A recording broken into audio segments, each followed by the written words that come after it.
Hey, everybody, thanks for joining me. A lot to talk about, so let's dive right in. And I want to start with Jimmy Carter, who just died at the age of 100. And I want to talk about him for just a minute. You know, I am a native of Georgia. I was raised in Georgia. Georgia is my home. I live in Alabama now, but I always feel like Georgia is my home. I hope to get back there one day, of course.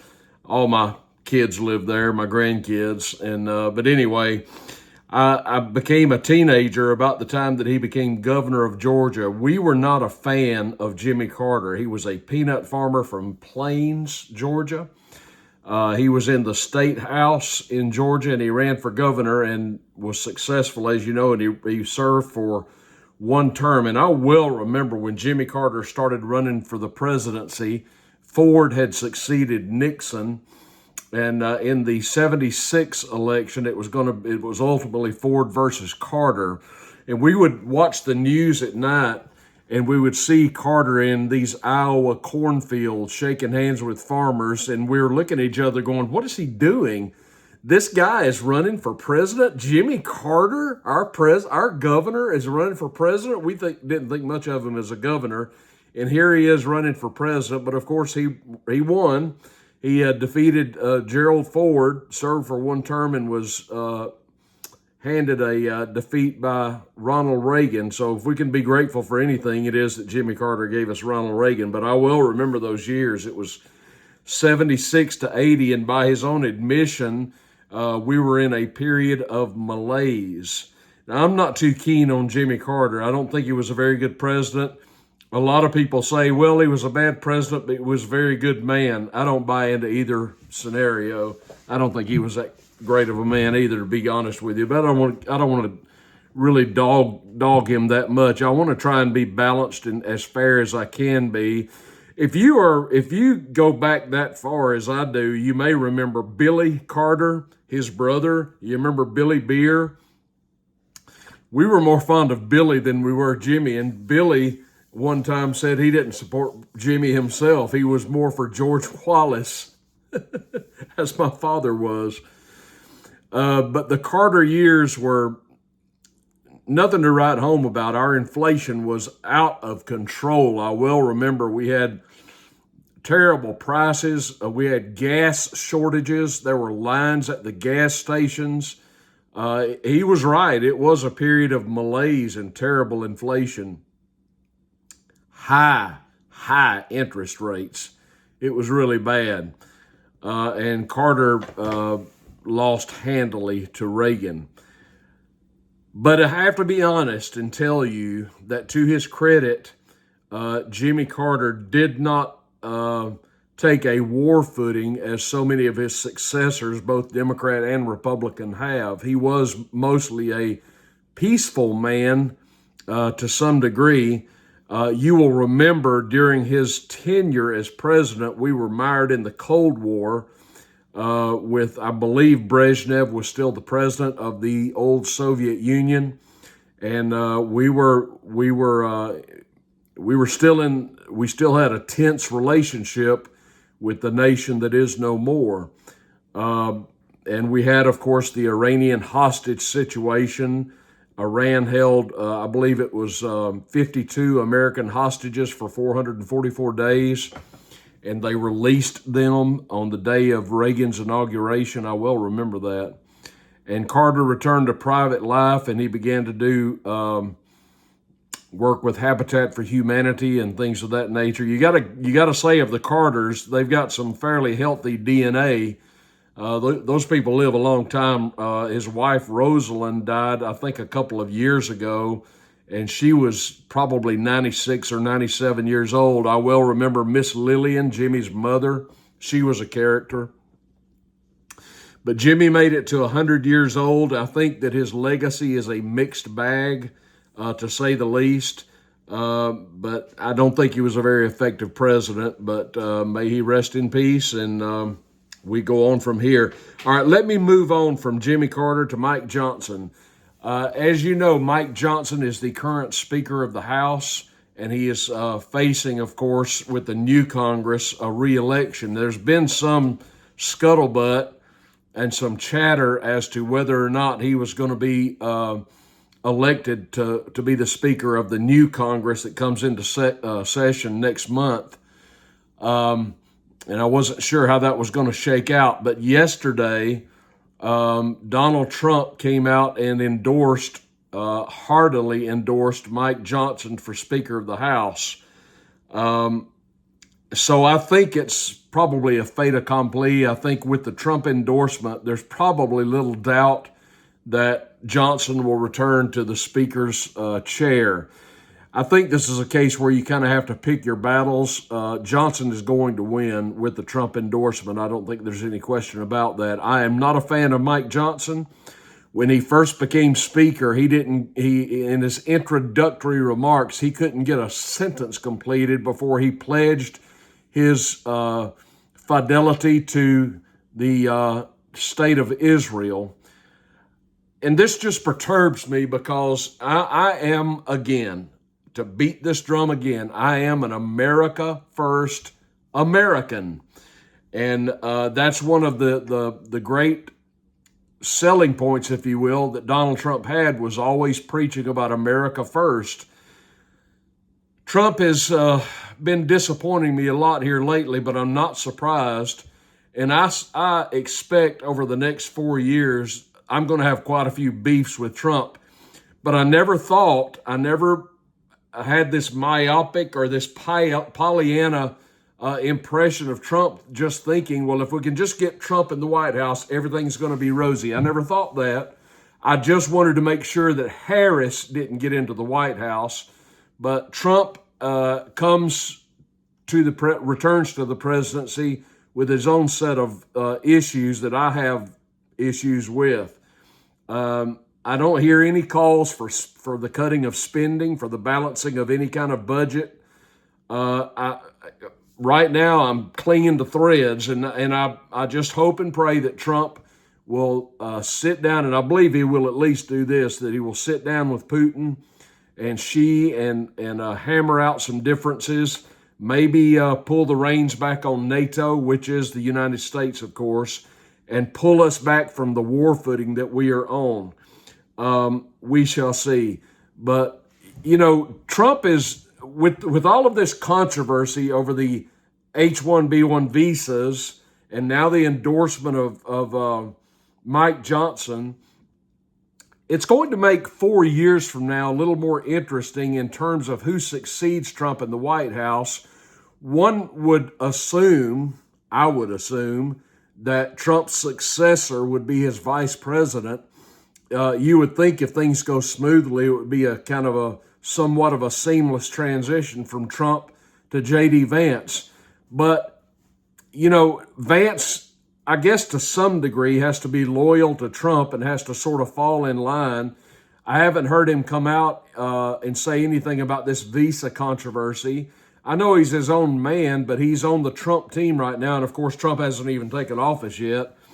But I can see where some issues are being created which might highlight a potential division between J.D. Vance and a possible opponent. It is possible that Vance runs for the GOP nomination in 2028, but will anybody oppose him? Well, I contend right now, and we shall see how this plays out, that some of these controversial policy positions may be opening a door for somebody like DeSantis to get reinterested in running for the presidency again. It would be interesting if it wound up being DeSantis and J.D. Vance running against one another. That would make for some interesting politics, don't you believe? And I don't know how this is going to shake out over the next 4 years. Time will tell, and we shall see. I would kind of like to see some competition for the office and give the people a choice, I think that would be good. I think it would be healthy, but we shall see how it shakes out. All right, let me move on to, yet again, Joe Biden is sending even more money to Ukraine. As I filmed this on Monday afternoon, Joe Biden is sending another $1.25 billion to Ukraine. He just can't stop himself. I am assuming, and but I may be disappointed yet again. Trump has been disappointing me lately. Pardon me, I've lost my voice just about, so bear with me. I am assuming Trump is going to stop this once he gets into office. I hope and pray that he is. We've talked ad nauseum about what this money is actually all about. But Biden is sending another $1.25 billion to Ukraine. I went on the internet and I started doing a little research about how much money Joe Biden has sent to Ukraine. And I found this information from a website called usafacts.org. And they state on this website that since February of 2022, the United States, almost 3 years now, the United States has allocated $113.4 billion for Ukraine. $113 billion. That is an obscene amount of money, don't you believe? I got to thinking about this. I'm a small government guy, and I believe we need a really small government with a really small, relatively speaking, budget. And I do not believe in foreign aid at all. And I've been wondering if we were going to spend $113 billion, which is kind of a trick because we're over $35 trillion in debt. But let's just play along. If we're going to spend $113 billion, can you think of any other way, better way that money like that could be spent domestically? How could we spend that kind of money which would benefit the American people? What could we do? What could we purchase? What could we build? What could we buy for $113? That's a hell of a lot of money, $113 billion. And I came up with this idea. Not that I'm in favor of it necessarily, but I'm just saying if we're going to spend $113 billion, is there a better use of such money domestically? And I came up with this. I don't know how much this would cost, but this would at least be a good start on the project. What if the United States took $113 billion and began to develop high-speed rail? Does that make sense? I think we're kind of decades behind the times on high-speed rail in this country. We could use high-speed rail big time. I mean, that's something that would really be of great benefit to the American people. Hey, remember us, the American people over here? I know we're not Ukrainians, we're just Americans, but hey, if we're going to spend American taxpayer dollars, why don't we spend it domestically? And if we're going to spend it domestically, in what way would it most benefit the American people? I think high-speed rail would be a great way to spend that kind of money. I don't know how much that would cost, but I think it would. I think we could do a lot with $113 billion, don't you? Can you imagine having a high-speed rail system in the United States which connects New York to LA or Seattle to Atlanta or Chicago to Dallas, et cetera, et cetera? I mean, that would be fantastic. That would benefit the American people. Wouldn't it be nice if we had a president who decided, if we had the money, that we were going to spend the money on the American people for once? Not Ukraine, not any other foreign entanglement or debacle, not Israel, not anybody else. How about we keep our tax dollars at home and spend the money on Americans in our homeland? Ain't nobody else giving us any money. So if it's going to happen, we're going to have to do it ourselves, right? Just an idea. I'd like to know what you think about that. I think it's a pretty good idea if we're going to do it. Let's keep the money at home. How about that? All right. How many of you had a Christmas tree this season? Maybe you have already taken yours down if you had one. How do you dispose of your Christmas tree? Well, I've got some ideas for you. If your tree is still up, I have some ideas for you. How you can dispose of your Christmas tree. Here's several thoughts. My voice is fading fast. You could turn your Christmas tree into firewood. That's a pretty good idea. You could take your Christmas tree and perhaps, if it's big enough, build a birdhouse out of it. Or with the branches, you could build a bird sanctuary out of your Christmas tree. That's a pretty good idea.